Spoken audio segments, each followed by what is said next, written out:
Hello everyone, welcome to Ramakrishna tutorial.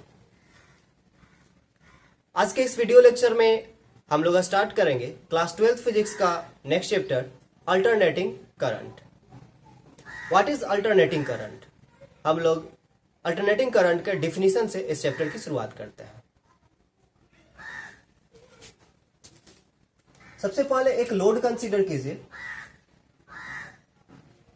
जिसका resistance R हो और ये इसके एंड्स है X एंड Y। सपोज इस लोड से एक ऐसा करंट पास करता है, इस रेसिस्टर से एक ऐसा करंट पास करता है जो हमेशा एक ही डायरेक्शन में फ्लो करता हो। मान लीजिए वो डायरेक्शन X टू Y है।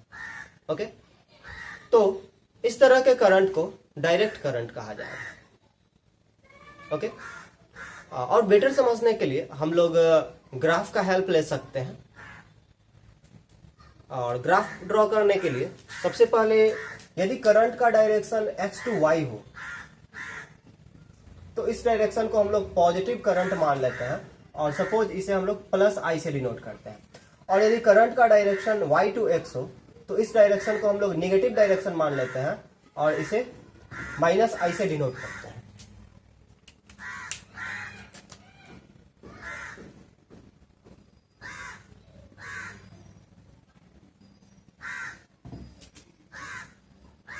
सपोज किसी करंट के लिए आप करंट और time, current versus time graph आप लोग ड्रॉ करते हैं और ग्राफ कुछ इस तरह का मिलता है, या फिर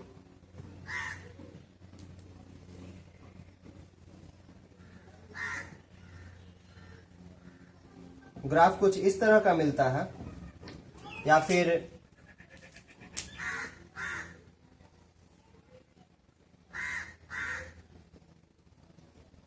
ग्राफ कुछ इस तरह का मिलता है। तो इन सब में आप लोग देख रहे हैं करंट का वैल्यू हमेशा पॉजिटिव है। करंट का वैल्यू हमेशा पॉजिटिव है। कहने का मतलब करंट जो है हमेशा फ्लो कर रहा फ्रॉम X टू Y। इस तरह के करंट को डायरेक्ट करंट कहा जाता है और इसे आप लोग एब्रेविएट कर सकते हैं DC से। इस तरह का जो करंट है ये है आपका डायरेक्ट करंट, डायरेक्ट करंट, जिसे आप एब्रेविएट कर सकते हैं DC से। ओके,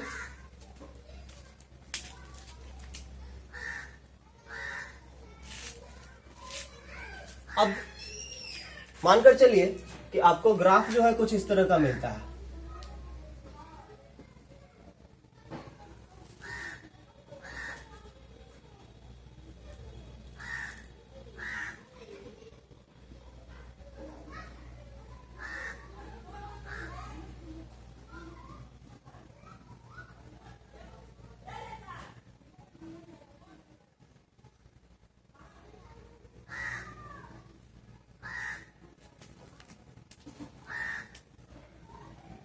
सपोज ये टाइम T1 है, ये T2 है, ये T3 है, T4 है।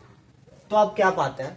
आप देखते हैं करंट जो है टाइम इंटरवल 0 से T1 में पॉजिटिव है, टाइम इंटरवल T1 से T2 में नेगेटिव है, टाइम इंटरवल T2 से T3 में अगेन पॉजिटिव है, टाइम इंटरवल T3 से T4 में अगेन नेगेटिव है।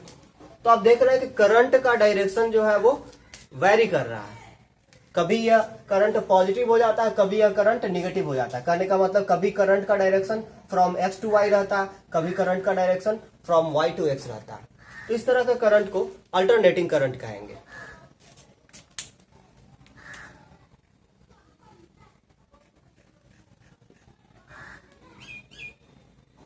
एक और ग्राफ आप देख सकते हैं। इस तरह का करंट भी अल्टरनेटिंग करंट है। देखिए, इस टाइम इंटरवल में करंट पॉजिटिव रहता है, फिर ये जो नेक्स्ट टाइम इंटरवल है इसमें करंट नेगेटिव रहता है, फिर ये जो अगला टाइम इंटरवल है इसमें करंट पॉजिटिव रहता है। तो आप देख रहे हैं करंट का डायरेक्शन जो है वो पीरियोडिकली चेंज कर रहा है, वैरी करता जा रहा है करंट का डायरेक्शन। इस तरह के करंट को हम लोग कहेंगे अल्टरनेटिंग करंट।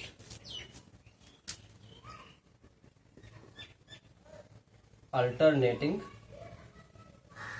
करंट, जिसे आप एसी से एब्रेविएट कर सकते हैं, ओके, या फिर आप इसे लिख सकते हैं एसी करंट।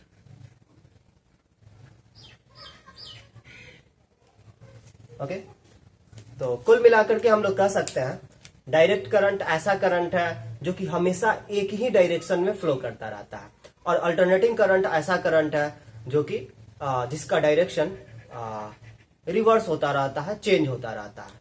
ओके, आप लोग जानते हैं किसी भी कंडक्टर में, किसी भी लोड में करंट तब मिलता है जब उसे किसी पोटेंशियल डिफरेंस के सोर्स से, किसी वोल्टेज के सोर्स से कनेक्ट किया जाता है, राइट। अब यदि डीसी के लिए, डायरेक्ट करंट के लिए आप किसी वोल्टेज सोर्स से कनेक्ट करते हैं, सपोज आप किसी वोल्टेज सोर्स से कनेक्ट करते हैं और आपको लोड में डायरेक्ट करंट मिलता है, तो उस तरह के वोल्टेज सोर्स को आप लोग कहेंगे डीसी वोल्टेज सोर्स, और उस तरह के पोटेंशियल डिफरेंस को आप लोग कहेंगे डीसी वोल्टेज। ओके, तो सपोज किसी कंडक्टर में, किसी लोड में करंट जो है डायरेक्ट करंट है,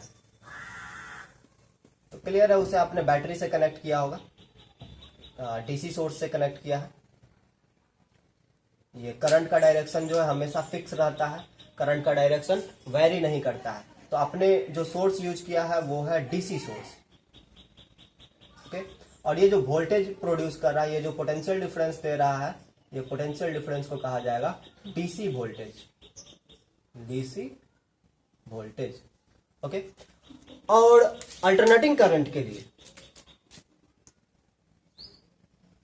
सपोज इस लोड में अल्टरनेटिंग करंट है, सपोज इस लोड में अल्टरनेटिंग करंट है, तो इससे आपने एसी सोर्स से कनेक्ट किया है, अल्टरनेटिंग वोल्टेज सोर्स से कनेक्ट किया है।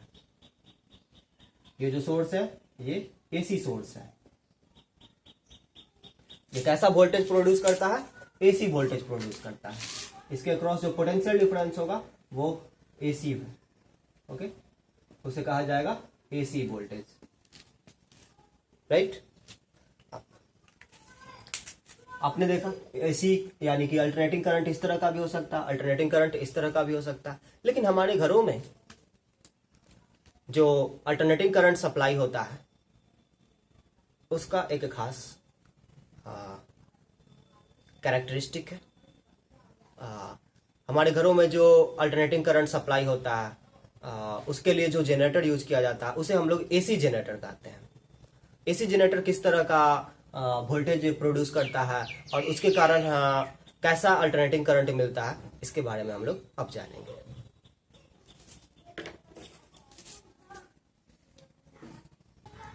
हमारे घरों में जो एसी करंट सप्लाई किया जाता है वो प्रोड्यूस किया जाता है एसी जनरेटर से। एसी जनरेटर क्या है, इसका प्रिंसिपल क्या है, इसका कंस्ट्रक्शन और वर्किंग किस तरह का होता है, इस पे हम लोग अब डिस्कस करते हैं। बेसिकली एसी जनरेटर में एक कॉइल है ए बी सी डी, जो कि मैग्नेट के 2 पोल पीसेस नॉर्थ पोल और साउथ पोल के बीच रखे गए। तो कुल मिलाकर हम कह सकते हैं कि coil A B C D को मैग्नेटिक फील्ड में रखा गया। सपोज ये मैग्नेटिक फील्ड ये रहा, जिसे मैं बी वेक्टर से डिनोट कर देता हूं, राइट। अब कॉइल से मैग्नेटिक फ्लक्स कितना होगा, फ्लक्स लिंकेज कितना होगा, ये डिपेंड करेगा इसके ओरिएंटेशन पर। ये कॉइल जो है एक रोटर शाफ्ट पर वाउंड होता है, ठीक है। ये कॉइल जो है ये रोटेट कर सकता है, ये लपेटा गया है ना, वाउंड किया गया है एक रोटर शाफ्ट पर। रोटर शाफ्ट में एक एक्सल होता है जिसका ये एक्सिस हो गया है ना, इसे आप लोग एक्सिस ऑफ रोटेशन कह सकते हैं। और फिर एक सॉफ्ट आयरन कोर होता है जिसके ऊपर जो है कॉइल को इस तरीके से लपेटा जाता है, यानी कि वाउंड किया जाता है, ठीक है। अब इस कॉइल के जो है 2 एंड्स होंगे। डी से जो एंड निकलता है उसे जो है रिंग R1 से कनेक्ट किया गया है, और ए से जो एंड निकलता है उसे कनेक्ट किया गया है रिंग R2 से। ये रिंग्स जो है वो ब्रास के बने हुए होते हैं। जब इस कॉइल को रोटेट किया जाता है इस मैग्नेटिक फील्ड में, तब मैग्नेटिक फील्ड वेक्टर और कॉइल का जो एरिया वेक्टर है उन दोनों के बीच एंगल वैरी करता है। एंगल वैरी करने से मैग्नेटिक फ्लक्स लिंकेज वैरी करेगा, और जब मैग्नेटिक फ्लक्स लिंकेज वैरी करेगा तो according to Faraday's law of EMI इस कॉइल में ईएमएफ इंड्यूस होता है। ओके, कॉइल के जो दो एंड्स हैं जो कि R1 और R2 से कनेक्टेड है, इनके अक्रॉस जो है ईएमएफ इंड्यूस होता है। इस ईएमएफ को एक्सटर्नल सर्किट में पहुंचाने के लिए यहाँ पर दो ब्रशेज जो है कनेक्ट किए गए हैं। ये ब्रशेज जो है R1 और R2 को टच करते रहते हैं। ब्रश B1 जो है R1 को टच कर रहा है और ब्रश B2 R2 को टच कर रहा है। ये इससे जुड़ा हुआ नहीं है, बस इसको टच कर रहा है, ठीक है, जो कि इलेक्ट्रिसिटी को कंडक्ट करता है, ठीक है। तो हम लोग को फाइनली जो है ब्रश B1 और B2 के अक्रॉस जो है पोटेंशियल डिफरेंस मिलेगा, इंड्यूस्ड ईएमएफ मिलेगा, जब इस कॉइल को किसी मैकेनिकल मीन्स के हेल्प से रोटेट किया जाएगा। मैकेनिकल मीन्स के हेल्प से रोटेट करने का मतलब थर्मल पावर प्लांट्स में यदि हम लोग बात करें तो जनरेटर का जो कॉइल है, इसका जो रोटर शाफ्ट है, उससे एक टरबाइन कनेक्टेड होता है। थर्मल पावर प्लांट में पानी को गर्म किया जाता है और उससे स्टीम प्रोड्यूस करता है। उस स्टीम का जो प्रेशर होता है, जो काइनेटिक एनर्जी होता है, उसके हेल्प से टरबाइन को रोटेट किया जाता है। क्योंकि टरबाइन से इसका रोटर शाफ्ट, जिसे आप लोग आर्मेचर भी कह सकते हैं, ठीक है, रोटर शाफ्ट प्लस कॉइल, इसका जो सिस्टम बना, इस सिस्टम को आप आर्मेचर कह सकते हैं। तो टरबाइन से कनेक्टेड है आर्मेचर। जब टरबाइन घूमता है तो आर्मेचर भी घूमता है, ठीक है। और इस तरीके से कॉइल और मैग्नेटिक फील्ड, कॉइल का एरिया वेक्टर और मैग्नेटिक फील्ड के बीच एंगल जो है वो वैरी करता है, जिसके कारण मैग्नेटिक फ्लक्स लिंकेज वैरी करता है और इस कॉइल में ईएमएफ इंड्यूस होता है। इसी तरीके से हाइड्रो पावर प्लांट की बात करें तो हाइड्रो पावर प्लांट में वाटर के पोटेंशियल एनर्जी का यूज किया जाता है। डैम बना करके ऊंचाई पर जो है पानी को इकट्ठा कर लिया जाता है और उन्हें जो है ऊपर से नीचे गिराया जाता है। अब जब पानी ऊपर से नीचे गिरता है तो उसके पास उसका जो पोटेंशियल एनर्जी है वो काइनेटिक एनर्जी में चेंज होता है। उस काइनेटिक एनर्जी के हेल्प से इसके टरबाइन को रोटेट किया जाता है। क्योंकि टरबाइन से आर्मेचर कनेक्टेड है, अगेन जो है ईएमएफ इंड्यूस होता है ब्रश B1 और B2 के अक्रॉस। न्यूक्लियर पावर प्लांट की यदि हम लोग बात करें तो न्यूक्लियर पावर प्लांट में भी जो है पानी को गर्म करके स्टीम प्रोड्यूस किया जाता है और उस स्टीम का जो काइनेटिक एनर्जी है, उसका जो प्रेशर है, उसके हेल्प से टरबाइन को घुमाया जाता है। लेकिन यहाँ पर न्यूक्लियर फ्यूल का यूज किया जा रहा है। न्यूक्लियर रिएक्शंस के थ्रू जो है हीट प्रोड्यूस किया जाता है और उस हीट से जो है स्टीम प्रोड्यूस किया जाता है और फिर स्टीम के काइनेटिक एनर्जी से जो है इलेक्ट्रिसिटी प्रोड्यूस किया जाता है। ओके, तो आप समझ गए मैकेनिकल मीन्स का मतलब क्या है। आप लोग अपने आसपास कुछ छोटे से जेनसेट देखते होंगे जो कि डीजल इंजन या पेट्रोल इंजन से कनेक्टेड होते हैं। तो वो भी एक तरह का जनरेटर है और उसमें जो मैकेनिकल मीन्स हुआ वो आपका डीजल इंजन हुआ या फिर पेट्रोल इंजन हुआ, जिसके हेल्प से आर्मेचर को रोटेट कराया जा रहा है, ठीक है। फिर छोटे छोटे डायनेमो यानी कि जनरेटर मोटरसाइकिल या साइकिल का जो पहिया होता है या फिर उसका जो इंजन होता है उसके साथ कनेक्टेड होता है, जो कि उनमें इलेक्ट्रिसिटी प्रोड्यूस करता है। ओके, अब इसके वर्किंग पे हम लोग आते हैं। प्रिंसिपल इसका क्या था, तो आप लोग जानते हैं इलेक्ट्रोमैग्नेटिक इंडक्शन, ठीक है। इस कॉइल से जब फ्लक्स लिंकेज वैरी करता है तो इसमें ईएमएफ इंड्यूस होगा। अच्छा, फ्लक्स लिंकेज वैरी क्यों कर रहा है? क्योंकि इस कॉइल को जब हम लोग रोटेट कर रहे हैं तो मैग्नेटिक फील्ड वेक्टर और एरिया वेक्टर के बीच एंगल वैरी कर रहा है। तो इसका प्रिंसिपल जो है यही है, जब हम लोग कॉइल को रोटेट करेंगे तो मैग्नेटिक फील्ड वेक्टर और एरिया वेक्टर के बीच एंगल वैरी करेगा, जिससे कि फ्लक्स लिंकेज वैरी करेगा और फ्लक्स लिंकेज वैरी करेगा तो according to Faraday's law of EMI इस कॉइल में ईएमएफ इंड्यूस होगा। ओके, कंस्ट्रक्शन का जो बेसिक आइडिया है वो मैंने आप लोगों को बता दिया है। हाँ, वैसे जनरेटर्स जो है टेक्निकली एक्सप्लॉइट करने के लिए उसके लिए जो है कंस्ट्रक्शन उसका जो है काफ़ी अलग होता है, जो कि इंजीनियरिंग का टॉपिक है। ओके, तो बेसिक डिजाइन आपके सामने है, ठीक है। वर्किंग की बात करते हैं। जब किसी मैकेनिकल मीन्स से हम लोग इस कॉइल को रोटेट करते हैं, आर्मेचर को रोटेट करते हैं, तो आर्मेचर कॉइल के एरिया से मैग्नेटिक फ्लक्स वैरी कर रहा है। ओके, कॉइल के एरिया से मैग्नेटिक फ्लक्स जो है उसका एक्सप्रेशन क्या होगा? तो देखिए magnetic flux is equal to होगा बी ए कॉस थीटा, यहां पर बी मैग्नेटिक फील्ड वेक्टर है, सॉरी मैग्नेटिक फील्ड वेक्टर का मैग्नीट्यूड है, ए एरिया वेक्टर का मैग्नीट्यूड है, कॉइल का एरिया, ओके, और थीटा जो है मैग्नेटिक फील्ड वेक्टर और एरिया वेक्टर के बीच का एंगल है जो कि वैरी कर रहा है। यहाँ पर जैसे ये रोटेट कर रहा है तो इस तरीके से थीटा जो है वैरी कर रहा है। मैग्नेटिक फील्ड यहाँ कांस्टेंट है, ओके, और एरिया जो है वो भी कॉइल का कांस्टेंट है। अब according to Faraday's law of EMI induced EMF क्या होगा?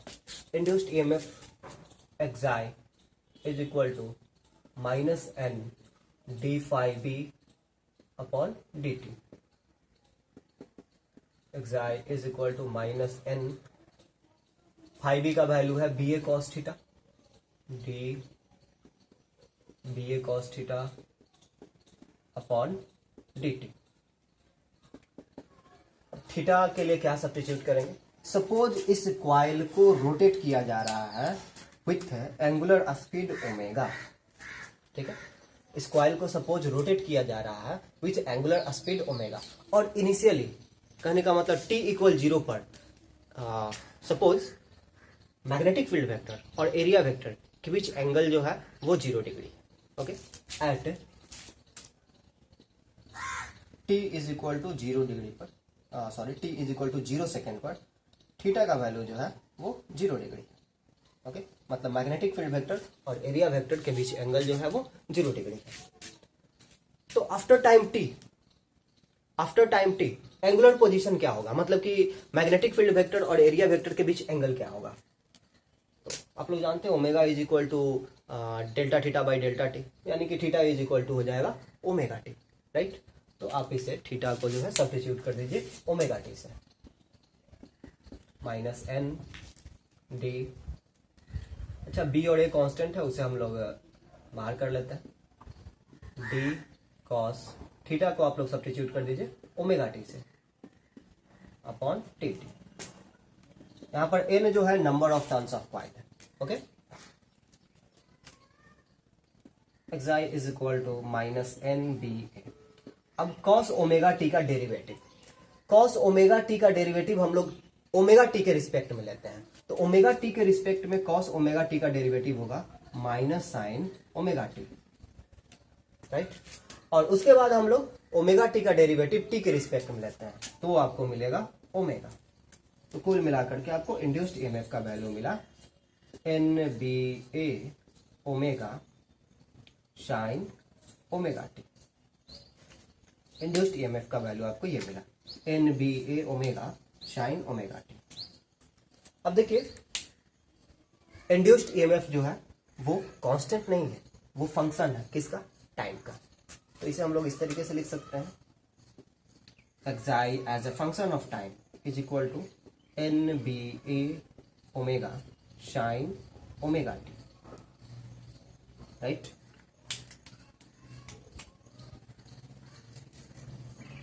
इंड्यूस्ड ईएमएफ V1 और V2 के अक्रॉस जो वोल्टेज मिल रहा है ना, तो इंड्यूस्ड ईएमएफ जो है वो टाइम का फंक्शन है। कौन सा फंक्शन है? साइन फंक्शन है। इंड्यूस्ड ईएमएफ टाइम का साइन फंक्शन है। इसका मतलब जिस तरीके से साइन फंक्शन पीरियोडिकली वैरी करता है उसी तरीके से इंड्यूस्ड ईएमएफ भी पीरियोडिकली वैरी करेगा, ओके। और साइन ओमेगा टी का जो वैल्यू है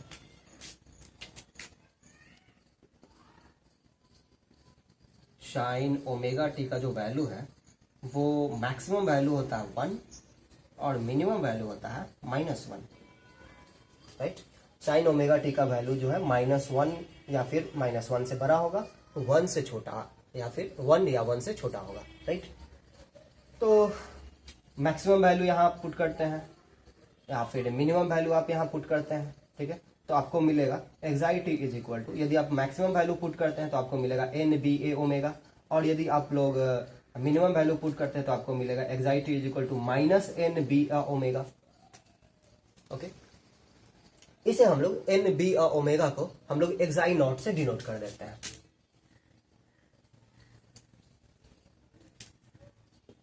xi as a function of time is equal to xi naught sin omega t, where xi naught is equal to nb omega is क्या, pick voltage. Okay, इसे आप लोग क्या कहेंगे, पिक वोल्टेज कहेंगे। ठीक है, एसी वोल्टेज का मैक्सिमम वैल्यू कितना है, एन बी ओमेगा, राइट। अब देखिए, यदि हम लोग इसका ग्राफ ड्रॉ करें, एक्साई वर्सेस ओमेगा टी,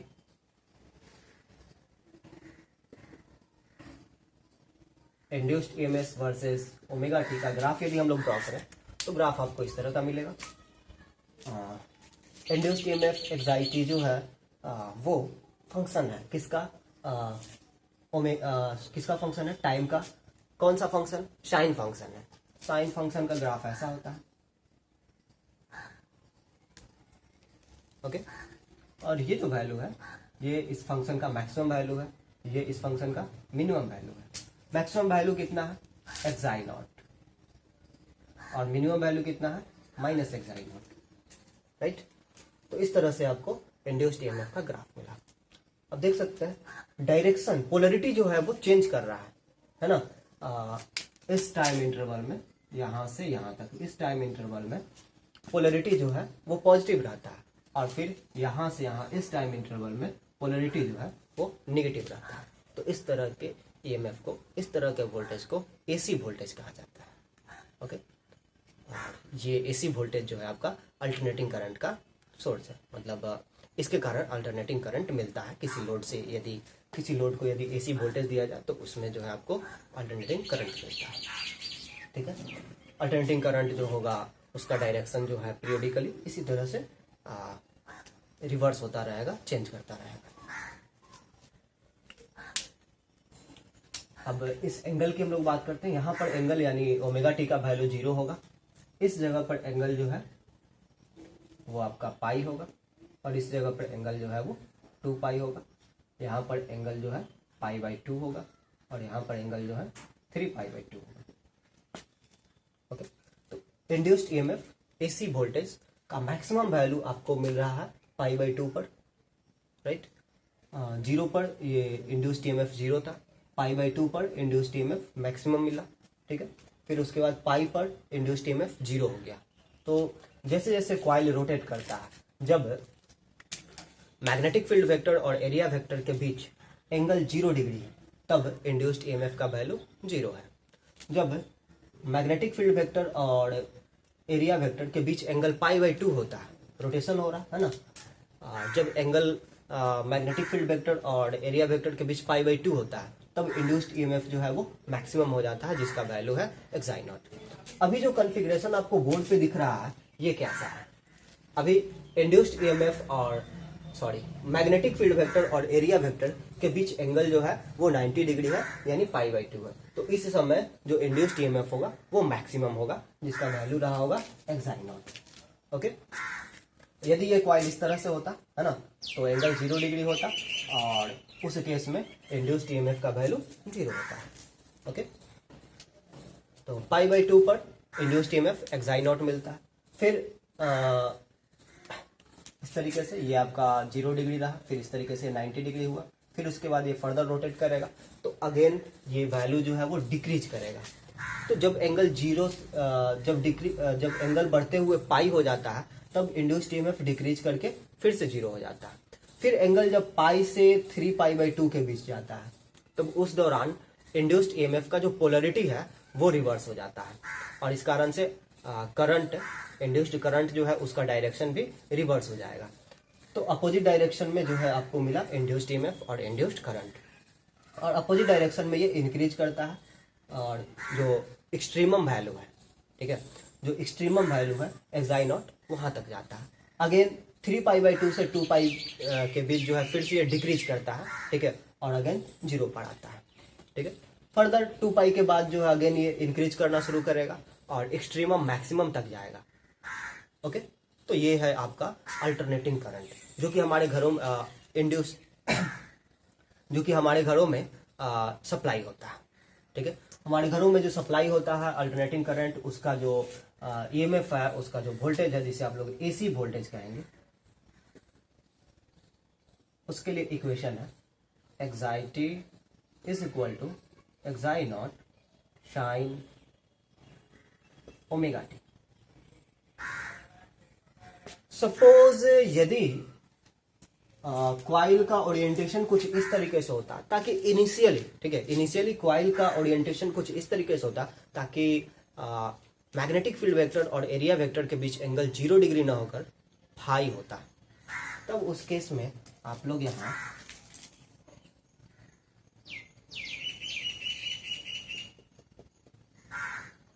वोल्टेज को इस तरीके से रिप्रेजेंट करेंगे, xi as a function of time is equal to एक्साई naught sine omega t plus phi, जहां पर फाई क्या है, फाई जो है इनिशियल फेज है एसी वोल्टेज का, फाई क्या है, इनिशियल फेज है एसी वोल्टेज का। अब जो भी टर्म्स है यहां पर मैं आपको समझा रहा हूं क्या क्या है यहां पर।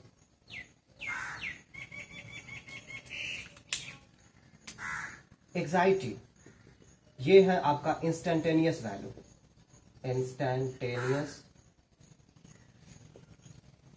Value of AC voltage.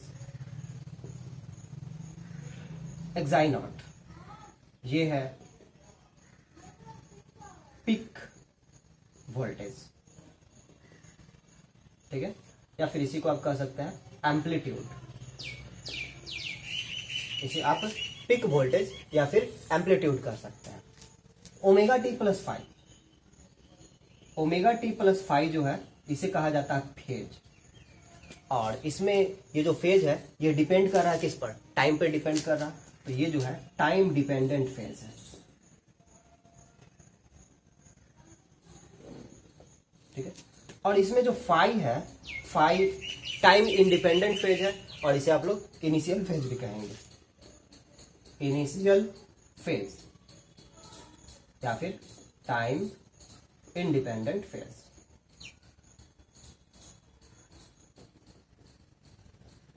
Okay, मतलब ये ईएमएफ का फेज बताता है, उसकी अवस्था क्या है ना, ये बताता है, जो कि क्वाइल के ओरिएंटेशन पे डिपेंड करता है। ओके, तो आप लोगों ने समझ लिया कि हमारे घरों में जो एसी करंट सप्लाई होता है, जो एसी वोल्टेज सप्लाई होता है, उसका नेचर कैसा है। ओके, अब जो है इस एसी वोल्टेज को हम लोग तरह तरह के डिवाइसेस में, जैसे कि रेसिस्टिव सर्किट में सप्लाई करेंगे, तब कैसा अल्टरनेटिंग करंट मिलेगा ये हम पता करेंगे। फिर इस एसी वोल्टेज को हम लोग इंडक्टिव सर्किट यानी कि एक इंडक्टर में सप्लाई करेंगे, एक इंडक्टर को जो है हम लोग एसी वोल्टेज देंगे, इस तरह का एसी वोल्टेज, तो उस इंडक्टर में कैसा अल्टरनेटिंग करंट मिलेगा, इस पे हम लोग डिस्कशन करेंगे। अगेन यदि इस एसी वोल्टेज को हम लोग एक कैपेसिटर को दें तो उसमें कैसा करंट मिलेगा, ओके, इस पे हम लोग डिस्कशन करेंगे। अगेन आरसी सर्किट, मतलब कि रेसिस्टर और कैपेसिटर हो जिस सर्किट में, उसे देंगे तो कैसा करंट मिलेगा। आरएल सर्किट, मतलब ऐसा सर्किट जिसमें रेसिस्टर हो और इंडक्टर हो, उसे यदि ये एसी वोल्टेज दिया जाए, इस तरह का एसी वोल्टेज, तो उसमें कैसा करंट मिलेगा, इस पे हमें डिस्कशन करना है। अगेन एलसी सर्किट पे बात करनी है, और फिर हमें आरएलसी सर्किट पर भी बात करनी है। ओके, तो हम लोग आगे देखेंगे, ठीक है।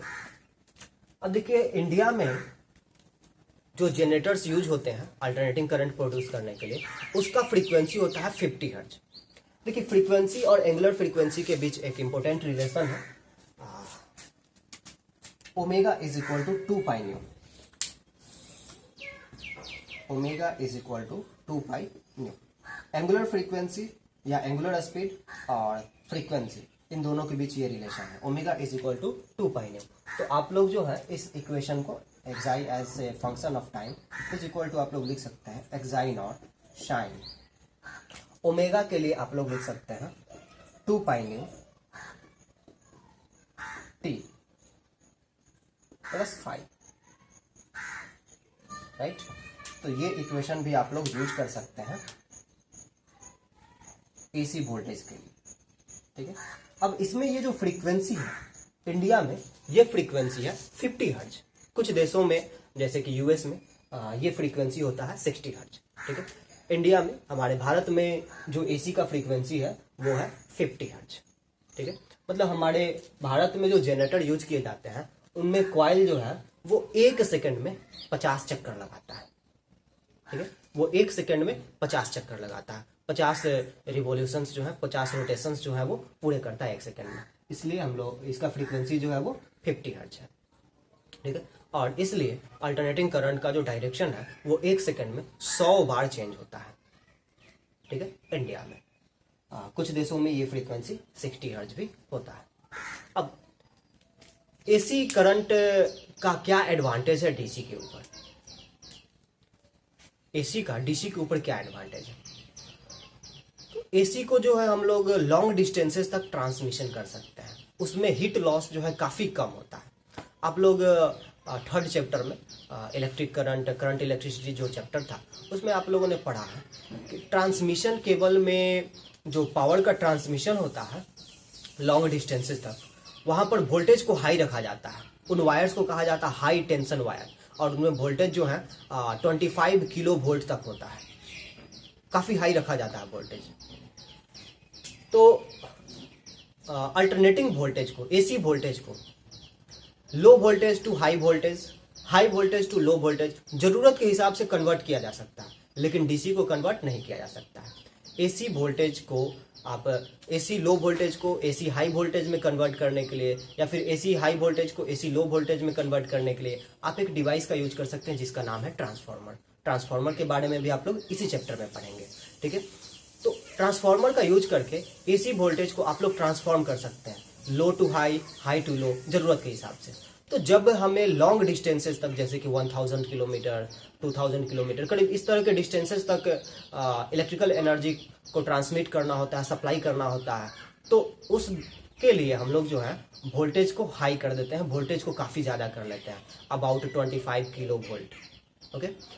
और जब हाई वोल्टेज पर पावर का ट्रांसमिशन किया जाता है तो हीट लॉस जो है काफ़ी कम जाता है, ठीक है। तो ये एडवांटेज है एसी का डीसी के ऊपर, ओके।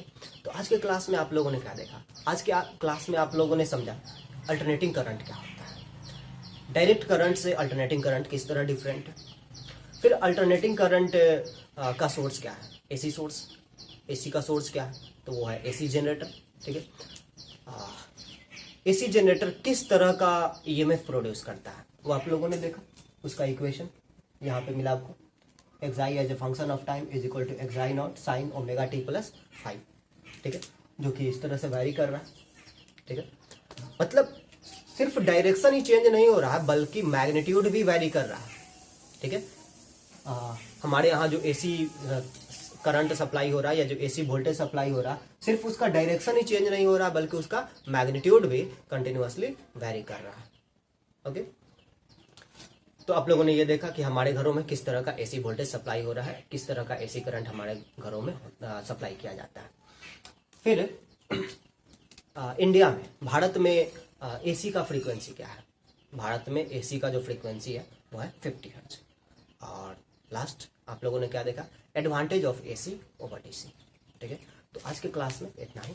नेक्स्ट क्लास में हम लोग डिफरेंट सर्किट में एसी वोल्टेज को अप्लाई करेंगे और किस तरह का एसी करंट मिलता है इस पे हम लोग डिस्कशन करेंगे। तो आज की क्लास में इतना ही। Thank you.